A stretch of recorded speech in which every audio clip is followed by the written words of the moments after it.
जय माता दी दोस्तों, आप सभी को अष्टमी नवमी की बहुत बहुत शुभकामनाएं। तो चलिए दोस्तों, आज की वीडियो में जानेंगे कन्या पूजन की संपूर्ण विधि।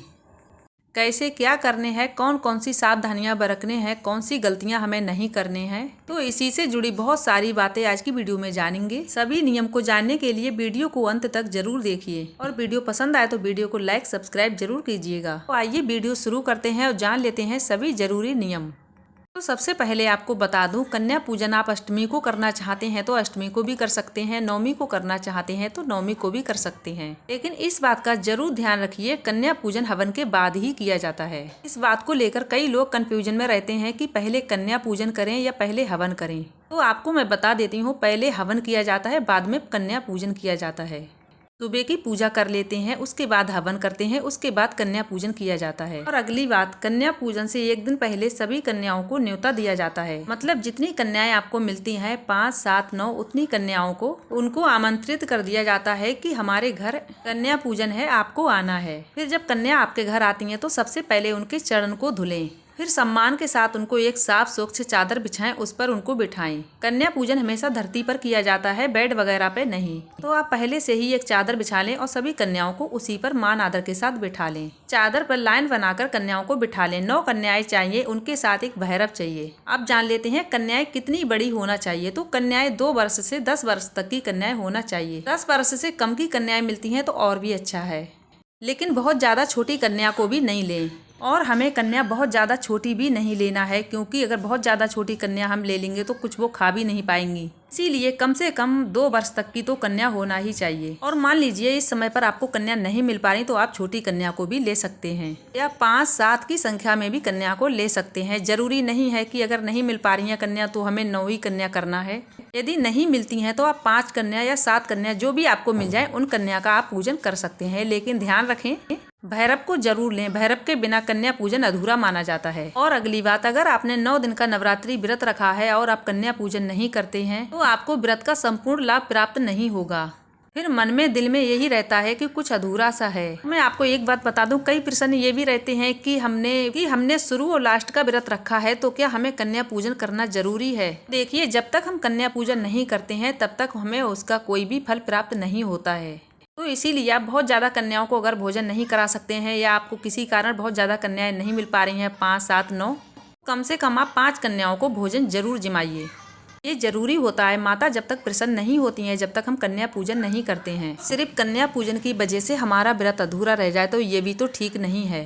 तो इसीलिए आप कोशिश कीजिए कि आप पहले या लास्ट का व्रत रखा है तो आप कन्या पूजन जरूर कीजिए। और जिसने 9 दिन का नवरात्रि रखा है उनको हवन जरूर करना चाहिए। ये सभी कार्य हम माता को प्रसन्न करने के लिए करते हैं, और हम माता की कृपा के पात्र बने या हमें माता को प्रसन्न करना है तो ये सभी कार्य हमें बहुत जरूरी करना है। और अगली बात क्या है, जब हम कन्याओं को बिठाते हैं अच्छे से तो हमें उनके चरण अपने पल्लू से जरूर पोंछना चाहिए। बिल्कुल भी उनके चरण स्पर्श करते समय घबराना नहीं चाहिए और हमें जल्दी जल्दी भी नहीं करना चाहिए। पोंछने के बाद सभी कन्याओं के पैरों में महावर लगाई जाती है। सभी कन्याओं के पैर को अच्छे से रंग दीजिए और उसी महावर से माथे पर एक टीका लगाते हैं। माथे पर एक कन्याओं के टीका भी लगा दीजिए। सभी कन्याओं को लगाना है और साथ में भैरव जी को भी लगाना है। और अगली बात दोस्तों, जब कन्याओं को भोजन कराएं तो कन्याओं को एक साथ बहुत ज्यादा भोजन नहीं परसें। थोड़ा थोड़ा उनको भोजन परोस के और बहुत प्रेम पूर्वक के साथ उनको भोजन कराएं। और ज़्यादा से ज़्यादा कोशिश करें कि जो व्रती हैं वो कन्याओं के पास बैठ के ही भोजन कन्याओं को कराएं। फिर हमें कन्याओं को दक्षिणा में क्या क्या देना चाहिए तो चलिए वो भी जान लेते हैं। कन्याओं को खिलाते समय खीर, पूड़ी, हलवा, चने, यही सब चीज़ों से हम माता को भी भोग लगाते हैं और हम उसके बाद कन्याओं को भी यही सब चीज़ खिलाते हैं। फिर जब हम कन्याओं को अच्छे से भोजन करा देते हैं उसके बाद हमें सभी कन्याओं के चरण स्पर्श करना है, यानी कि पैरों को हमें छूना है। जो पैसे हैं वो दीजिए, गिफ्ट दीजिए, कुछ वस्त्र देना चाहें तो वस्त्र भी कन्याओं को दान में दीजिए। कन्याओं को ऐसी चीज दीजिए जिससे कन्याएं प्रसन्न हो जाएं। फिर सभी कन्याओं को चूंदर भी उड़ाई जाती है।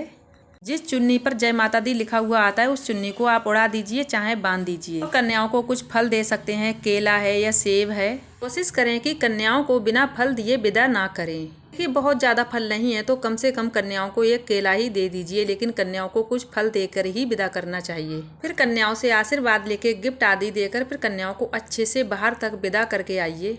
और एक बात मैं आपको बताती हूँ जो कि बहुत ही ज़्यादा महत्वपूर्ण है।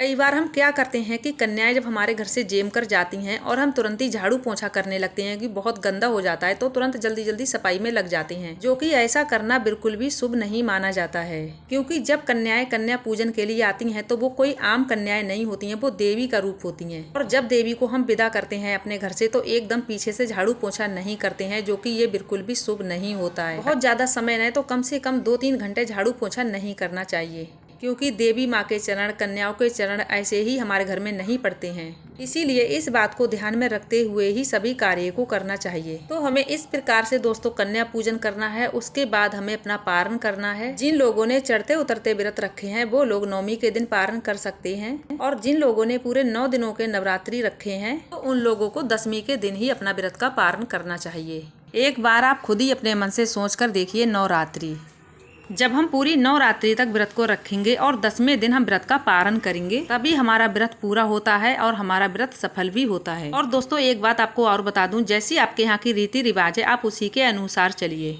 जैसे आप पहले से करते चले आ रहे हैं ठीक उसी प्रकार से करिए, अपना नियम कानून नहीं बदलिए। क्योंकि कुछ लोग अष्टमी के दिन पारण कर लेते हैं, कुछ लोग नवमी के दिन पारण कर लेते हैं, कुछ लोग 10वीं के दिन पारण कर लेते हैं। सबके यहाँ का अलग अलग रीति रिवाज है, सबके यहाँ का अलग अलग नियम है, इसीलिए आप अपने नियम के अनुसार ही चलिए। लेकिन आपने पूरे 9 दिनों के व्रत रखे हैं तो आप हवन करके बाद में ही कन्या पूजन कीजिए। तो दोस्तों वीडियो मेरी आज की यहीं तक थी। उम्मीद करती हूँ कि आपको आज की वीडियो जरूर पसंद आई होगी। पसंद आई हो तो कमेंट बॉक्स में जय माता दी जरूर लिखिएगा। मिलूंगी एक और ऐसी वीडियो में, जब तक के लिए जय माता दी।